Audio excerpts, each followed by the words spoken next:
Pirate Broadcast, where we interview interesting people doing interesting things, where you can expand your connections, your community.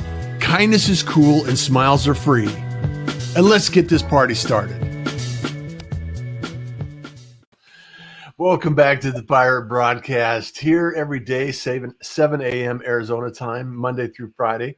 And, you know, if you have something that you enjoy in this program or any of the programs, love to have you share it. Subscribe to the YouTube channel, all that social stuff that, all the social shenanigans that allow us to be visible and see and share things.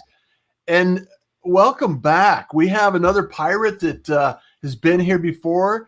If you want to hear her story, you can go back in the archives. Anna, welcome back. Thank you so much, Russ. It's a pleasure to be here. The level of shenanigans is off the chart, and I love every bit of it. You know, it's been a little while. However, I know that we've all kind of gone through some transformation and, you know, adjustments in the last 18 months or so. Mm-hmm. And I just wanted to talk about that because you know, your whole life has been about that.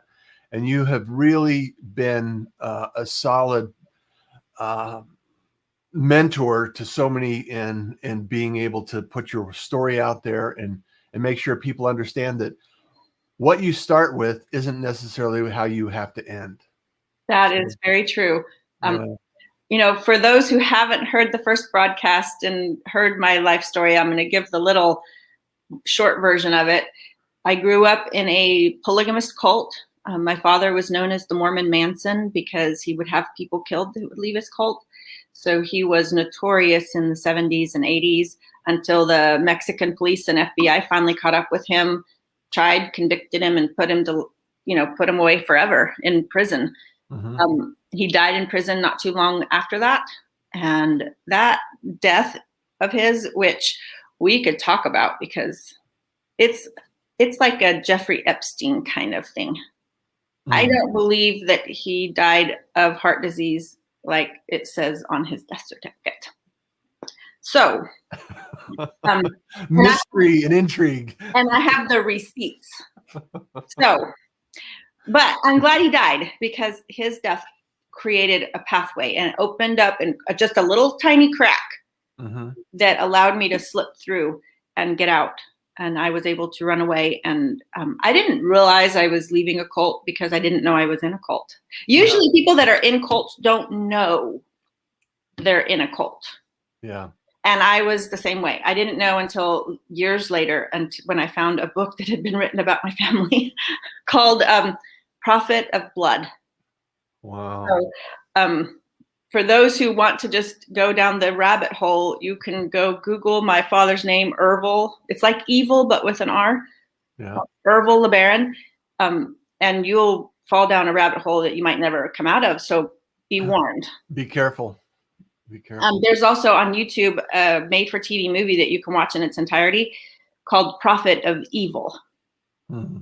So those were the circumstances that I was born and raised in. And until my father died and created that little opening for me to get out and run away from home, that was the life that I was destined for.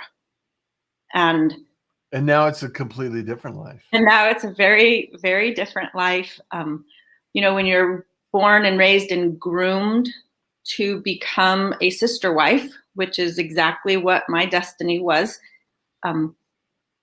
then you are taught to suppress your emotions, your wants, your needs, desires.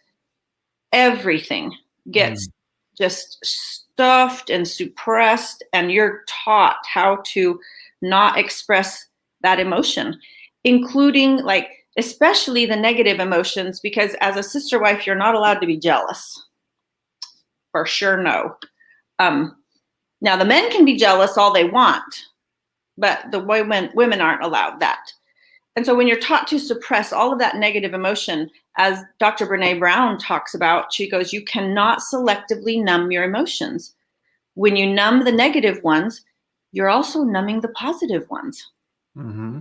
And so you're left with this life, with this little bandwidth of safe and approved emotions that you get to express. And I grew up only expressing the safe, approved emotions. I had no access to grief, to any kind of anger, any kind of sadness none of that was allowed. But that also cut me off from joy and excitement and energy and enthusiasm. Even though those were allowed, you didn't have access to them because you were cut off. And so after you left and you had an opportunity to kind of see what was taking place and realized that you had the opportunity to expand on those emotions, what transformation took place that allowed you to open up and kind of broaden your emotional range? it took me going into professional therapy. And it happened as an adult when I was in my mid-20s with 3 kids already in tow. When I had a friend, I had a nightmare that was triggered by my past and triggered by some things that I had seen that reminded me of my past. And I had a horrible nightmare that I told a friend about, the kind where, somebody comes in and shoots you in cold blood. That kind of thing doesn't just, and you wake up in the morning and it leaves your mind. Yeah. I told my friend about it as her 3 boys and my 3 boys were playing one day, and I didn't think anything of it. But she said to me, Anna, at your church, do they have, pastoral counseling or any kind of lay ministry counseling or anything? I said, no, I don't think so. And she goes, well, at my church, they do. If I make an appointment for you, will you go? And I'm like confused, thinking, why do I need to go to an appointment? And I said, yes. And she made the appointment. And then she said, do you need me to watch your boys for you? Or do you need me to drive you to the appointment? Like she knew I needed help. And I think she could sense my confusion and kind of lack of maybe as much commitment to that appointment as she might have wanted as my friend. And so she made sure that I got to that appointment. I spent an hour for the first time in my life talking to absolute stranger about my family of origin. I'm sure that poor lady needs therapy herself. But when I finished that appointment, she was a lay ministry counselor. And so she said at the end of that hour, the kind of help you need is not something I can offer you here. So she knew that I needed professional help. And then that began a 5-year journey with one therapist who amazingly, coincidentally, if you want to call it that, she did her thesis on cults. And I sat in with her for 5 years and learned how to express my emotions in her care. It took 5 years to what she did, do what she called, peeling back the layers of an onion. Right. And so to your listeners, I know that we're like, in this real deep, heavy topic here, but I just want your listeners to know that you don't have to be born into a polygamous cult to experience trauma, abuse, neglect, abandonment, all the harsh realities that afflict like people the world over. And so if you're listening and you've experienced those things that have altered the way you think about life and relationships and love and your work, and if you're struggling in any way where there's like a pattern developing where you can see, I'm kind of having a struggle in this area. And it probably relates to some things that happened to me in my past. Like, find a friend. There is help out there. Yeah. I'm so glad that people are normalizing now going to therapy. Yeah. It's not a stigma. There's no stigma attached to going to a therapist and talking to a professional counselor. I find comfort in even talking to a friend. It doesn't even have to be a counselor. Right. The beautiful part of this is that it's telling our stories where the healing comes from. And telling our stories, as Brene Brown, I quote her a lot, so be prepared. Brene Brown says, tell your story to people who have earned the right to hear your story. So it could be a close friend over a cup of coffee that you say, gosh, this thing happened to me. Yeah. And that, even just saying, yeah, it's probably time for me to tell my story. Just kind of coming into agreement with that, saying, yeah, I think it might be time, opens up the universe, God, whatever you want to call that, divine assistance, divine resources, divine help. It opens up that pathway for you. And so once you come into agreement that, yeah, I think it's time, then begin to look for the opportunities that the universe is going to bring your way. I know God did that for me. I love that. I love that. And there's no shame in it. The only thing that can come about is good from that. It's goodness that comes from that. It's joy that comes from that. I was able, like, the depth of which I was willing to go in counseling to, like, express all that grief and trauma that was locked up inside of me. Mm-hmm. The depth to which I was willing to go in counseling is the height of the joy and real, actual life that feels like aliveness. Yeah. So the depth that you're willing to go to address what happened is the height of the good stuff you get to experience on the other side. And I went to the depths of hell, literally, in some cases. Mm-hmm. And therefore, I get to experience the heights that I'm experiencing now and living now. And I want that for a lot of people, for everyone who's experienced trauma. Was that what led you to become a part-time minister as well? Yeah. So I'm currently a part-time chaplain, and it's my experiences in what they call it providing compassionate care. Okay. Well, I've received that. I've received compassionate care from so many people in my life. Now, I'm not a theologian. I don't have a theology degree or anything like that, but I have a doctoral degree in receiving compassionate care from others. Mm-hmm. And you can only give away what you've received, what you own your own self. Mm. And so I've received that compassionate care from professionals, from people, pastors, ministers, counselors, all of these people that God brought my way to help me on my healing journey.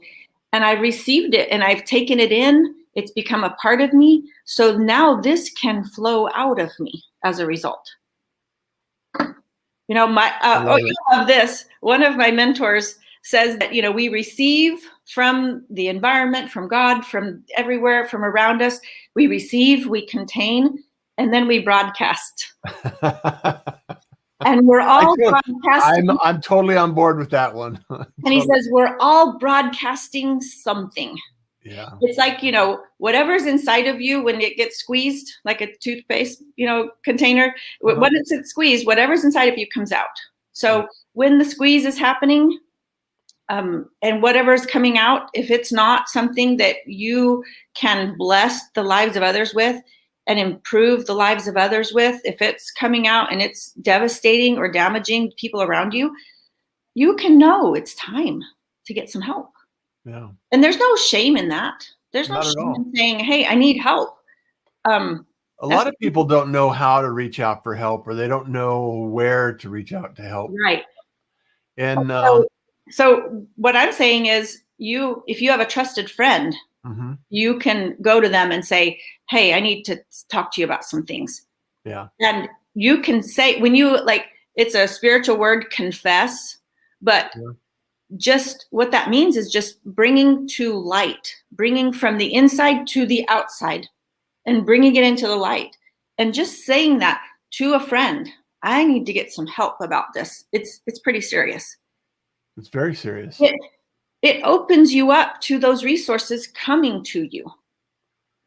Well, what it makes me realize, or as we're talking through this, and you're kind of sharing some of these details, nobody is alone in this world. Yeah. We all have the opportunity. Now, we don't always choose to take the opportunity, but we all have the opportunity to be able to expand our emotional range, good and bad, because you can't have one without the other. Right. And also you have the opportunity to increase your level of joy about being in the world with gratitude and being able to share that story. And like you said, squeeze it out of us. What is it that we're holding back from? And a lot of people struggle with that because it's like, what will people think? They'll judge me. The judgment will take, it's like everything. People are going to judge you regardless of what you do. Right. And it's a positive or a negative. It's not, it's just something that takes place. So accept it. I love the statement that faith and fear both require us to believe in something we can't see. Oh my gosh, that is incredible. I've never heard that one before. Wow. And so leaning into either one requires us to let go and really adjust our ideas about what life is about. Right. That requires the level of trust that if you grew up in a childhood or a family of origin where there was none of that to be had, then probably just thinking about these things is going to create some anxiety on your part. And that's why I say to tell your story to people who have earned the right to hear your story. I'm over here now, like I began counseling in 1995. That was, if I'm trying to math this out. I'm a words girl. So what we're looking at 25, 26 years now? Yeah. Yeah. So I'm over here on the other side of it, where I have processed it and I have healed. I don't advocate people who have trauma that have not healed to go on a broadcast like this and spill their guts to the world. That can be re-traumatizing and compound the problem. But when I say tell your story to people who have earned the right, that's a close friend, a mentor, a counselor, a professor, just whoever it is that comes to mind in your mind that feels like a safe person. That's where you start. Yeah. And then, counseling is something that, a lot of people put a lot of mystery around it. There's not a lot of mystery to it. It's telling your story to somebody who is, regulated by the industry to not divulge your private information. Yeah. And it's telling your story where the healing happens. Yeah. Most counselors sit across from you and just listen. And that's their main role, is just to listen so that you can externalize the things that have been locked inside. I love it. And so there's not a lot of mystery to it. So if you live in a city where there's a college or university that has a counseling program, they offer really very inexpensive counselors because these students have to get their practice somewhere. And absolutely, you can go and dump all your stuff on these students and let them practice on you, because the point of it is to get it out. Yeah. And to have somebody who's a compassionate listener on the other side of that. It's that witnessing. Somebody witnessing what happened to you, because the people that perpetrated whatever it was, they weren't the compassionate witness. They know what happened, but they're not the compassionate witness. Yeah. And for you to be able to talk about what happened to somebody who actually cares about you as a human. So there's another person in the world who can help you process that. Then you get to re-experience those things through the eyes of an adult. Like me as an adult, there's a part of my therapy where I have talked to, as an adult Anna, talked to little Anna. And in my mind, little Anna is about 7 years old, which is where my book opens up, when the things really started to go downhill for me. So adult Anna gets to talk to little Anna, and adult Anna knows what little Anna needed to hear during those very difficult moments. And so when in therapy, I'm re-experiencing those things, I get to now see them through the eyes of an adult that cares, that can talk to that small child that's still in there kicking and screaming and saying, this was wrong. Yeah. This is wrong. This should not be happening. I should not be experiencing this. You know, I get to be the one to, I say, grow up that child, to finish raising that child that's inside of me. And like I say, you know, she's feisty. Nurtured. She had a lot of vim and vigor inside of her that got squashed, that now gets to get expressed in a safe place. And that is part of the healing journey. So, you know, I hope this is. We have hope. People. We have hope. Yeah. I want to give a shout out to a few people in the that have joined us. Marcia, welcome back from. I hope you're back in town. Love to catch up with you. She's glad to be back with the pirate family. Elise, good morning, Russ. Hello. Anna, pirates. Martin's here. He said, "Hey all, thanks for connecting, Martin. I appreciate it." He says, "Wow." Oh, yeah. Martin. Russ Hedge says, "Good morning." Hello. Martin says, regardless of source, repression of natural senses, feelings, negativity affects healthy mental growth and development. Yes. Absolutely. You know, absolutely. And happens in repressive homes or in countries with repressive regimes. Yes. I think we're seeing that around the world. You know, even with COVID, there's a lot of pressure. And I think we're seeing the challenges with that are showing up in different ways. So, hi, Russ Johns and Anna. Hello, Jenny. Kathy Spooner's here. Thank you so much for joining us, Kathy. Good morning, pirates. Martin says, fear is as real as faith. It is processed by the same part of our minds and our hearts. Yes. True story. And Kathy Spooner says, yes, choose safe people first. 100%. Yes. I want to talk about transformation because you left that situation you grew up in. You found the right people. You moved past it. You grew your family. You raised your family. You taught them. And now you're going on to a master's program. Talk about your master's program and some of the adventures that you're going on to next. Well, I have applied to a master's degree program in spiritual formation and leadership through Friends University in Wichita, Kansas. I will know at the end of this month whether I've been accepted to begin this fall or if I have to wait until next fall. So all the pirates out there need to send Anna some positive vibes. Yes. All the positive vibes, please, for this fall.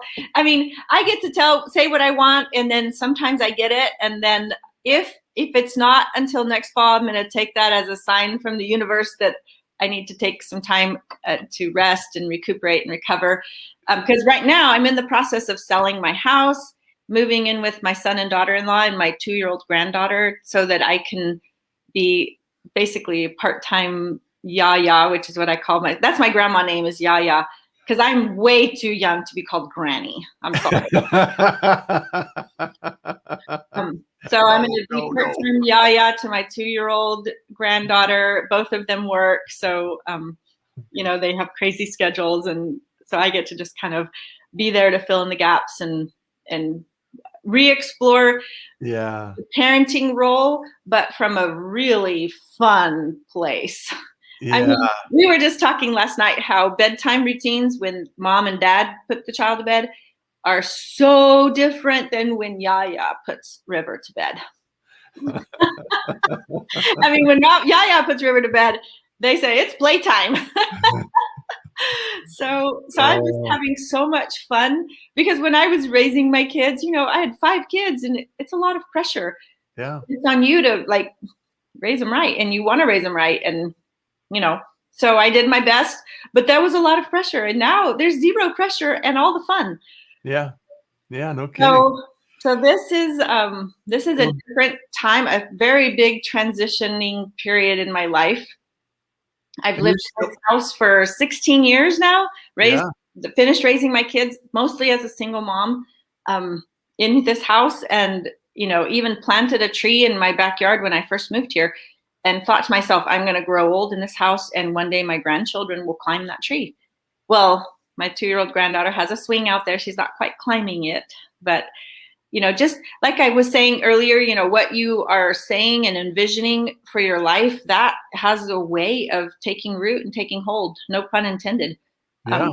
That tree took root and took hold, and it rooted me and my children here. This is the first house I've ever lived in for more than a year, just about. And we've been here 16 years. It's one of my biggest accomplishments in life, that all 5 of my children were graduated from the same high school. And, that I gave them roots. I gave them a hometown. I gave them a place to call home, which I don't have. Yeah. It's not how I was raised. So it is possible to change the trajectory of your life, and grow and outgrow the person that your family of origin kind of set you on the trajectory or on that path to become.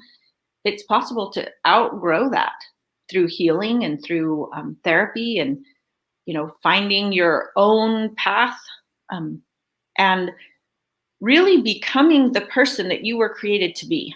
Yeah. So, in my mind, it's like the person that I was created to be, the personality, the DNA, everything that I'm innately designed to be.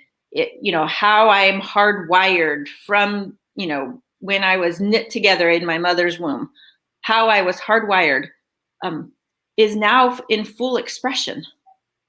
A lot of that got, short circuited.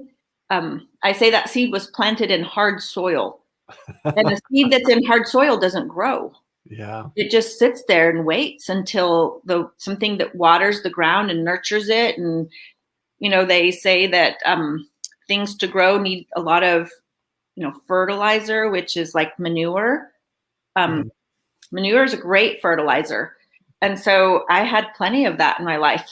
But a lot of also tender care, that when that seed got to be nurtured and watered and got to begin growing, the full expression of who I am finally gets to come to bear on the world. And, you plant an apple seed in the ground, you don't see apples next week. No. It's years, takes time. 8 to 10 years before you're going to see an apple on that tree. And somebody has to care for that tree before it will bear fruit. And the first year, you're not going to get a lot. The second year, you might not get very much either. But then after that, watch out. Yeah. It's a process. And I believe everybody has a gift. Everybody has something that they bring of value to the world. And not everybody has the opportunity or the ability to share that story. And that's one of the reasons I want to continue pursuing the pirate broadcast and sharing people like yourself and sharing this story that hope is out there. Transformation, you can move into a different place in your life. Yeah. And there are different answers and there are different results search for your story, search for your gifts, and expand yourself. So you're speaking now, you're starting to take on a few more events and activities along that. Yes. COVID shut all that down. I say that, 2020 now, 2021 is the longest decade of our lives, shut all that down for a period of time. And now it's starting to open back up, and it's, I love it. That's, it's the thing that I was born and created to do.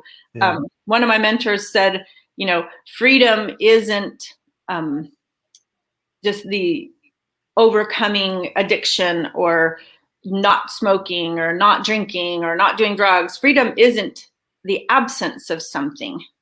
Freedom is becoming the person you were created to be. Yeah. So everything that was already planted inside of me, all it needed to begin to grow was that nurturing. Yeah.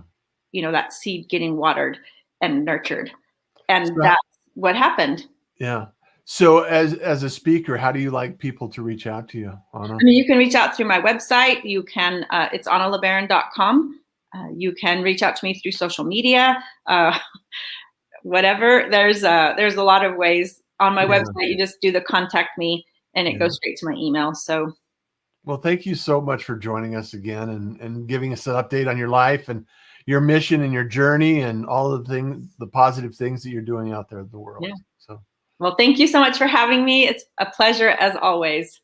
Well, thank you. And everyone, please, if you found this even a spark of inspiration like I have, and you want to be able to share it with someone that you care about, share this story, share this, the podcast, the broadcast, the story, the transcription, all of that stuff is available on Russ Johns. Yeah.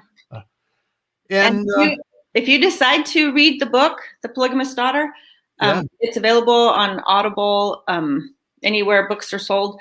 If you decide to read it, make sure and tag me in a post on your social media, and so that I can take a picture of it. Check in with you and see how you're enjoying it or whatever. We should probably start up I was accepted into Amazon Live, so we could. What? We could get on Amazon Live and talk about your book, and then people could buy it right. I didn't even know Amazon Live was a thing. It's a thing. I will have to look into that. How much fun would that be? That would be fun, wouldn't it? Let's do it. All right. You can lead the way, and then I can join. All right. Sounds like a plan. We could have a blast and do that. So let's work on that one. So. Okay. Well, Pirates, thank you so much for being here. I love the fact that you're here. I love the fact that you're listening to this. If you're listening in the future, all the abundance and gratitude for this community. I love you. And because, well, kindness is cool and smiles are free. Yes. So you enjoy the day. All right. Bye-bye. Bye. Thank you for joining the Pirate Broadcast. If you found this content valuable, please like, comment, and share it across your social media channels. I would love the opportunity to help others grow in their business. The Pirate Syndicate is a platform where you show up, we produce the show. It's that easy. If you want to be seen, be heard, and be talked about, join the Pirate